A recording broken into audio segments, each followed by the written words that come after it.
So The Rock is to blame for, and also to thank for you doing thousands of national anthems. But you know, the chemistry that you had with The Rock was just legendary. And I've So always wanted crazy. to know, and now I get to ask it, how, oh how, Lillian Garcia, did you manage to keep a straight face when The Rock was talking to you about the people's strudel?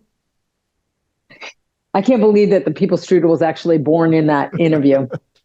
We would never be able to do anything like that now in our Oh, PG days. There's no way.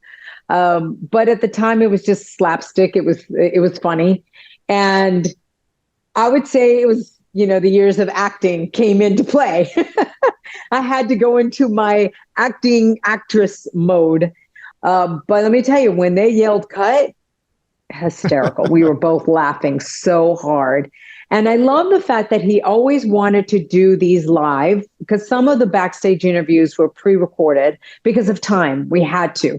But with him, he's like, nope, we got to do this live. I want to feed off the crowd. We always had to find somewhere backstage that was close to a door where he could actually hear the fans because he reacted a lot to them. really? Wow. And in that interview, you could see he's like, and he's hearing and he's reacting to the crowd, and the crowd is reacting to him.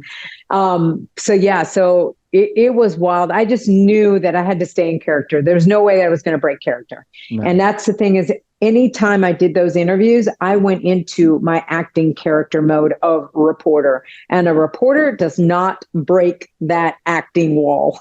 I think that's why it worked so well. Like when you did like your beer bash with Stone Cold Steve Austin, I think fans loved that so much because it was like it was Lillian Garcia, and suddenly you were seeing this different side to you for just a minute before you went back to Yeah. being, the The consummate ring professional. announcer. Yeah, Yeah. I love And that. And a lot of people didn't realize why I started pouring beer down my dress or my shirt or whatever is because at that time I had such an allergy to mold. I had lived in a house with high levels of mold. I got mold poisoning. Nobody at that time was talking about mold, and nobody knew the impact of mold and mold in a home and what it does. And so I didn't know what was going on, right, in my body. I just knew that I was having these severe reactions. I was on antibiotics every 3 weeks. And here I was trying to announce, and I was constantly inflamed. It was a really brutal time in my life. But I remember the doctor telling me, okay, I'm going to put you on the mold free diet. Follow this really, really strict.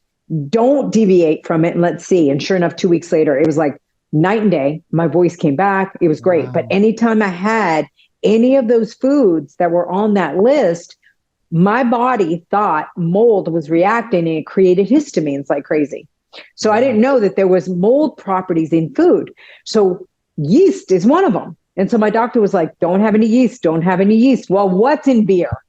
Like, I think it's the number one ingredient in beer is yeast. So when he's inviting me to have beers with him in the ring, I'm like, how am I going to go? You know what? I have a mold allergy, so therefore I can't do that. Oh my God, it would have been the end of me. That is a one way ticket to a Stone Cold Stunner, isn't it? Right there. Right? Right there. Stone Cold Stunner, right? So again, it's almost like going back to the tape. Let's think something really fast on the spot. And I went, all right, I am going to close up my throat, and anything that goes in my mouth, I'm going to spit it out, but like just let it drool all over me. And that's why you see me taking it in, but I'm allowing it to go right down my shirt. And then like this, I never swallowed any of that beer, and I was fine.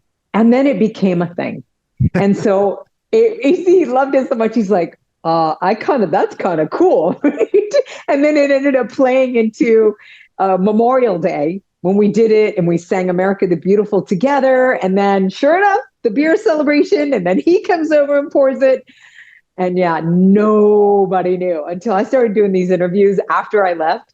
Nobody knew why that was happening. That's why you can thank my mold allergy for that one. There you go. So it wasn't just an aversion to Steve Weiser's. I love that. No, not at all. And it wasn't an aversion to like I didn't like to drink or anything like that. Like I was, I went to college. I didn't mind having a beer here or there, but man, I had to think on the spot. Yeah, I'm just glad that I did. I'm glad that came to my mind, and that's because it was a lot of fun times with him.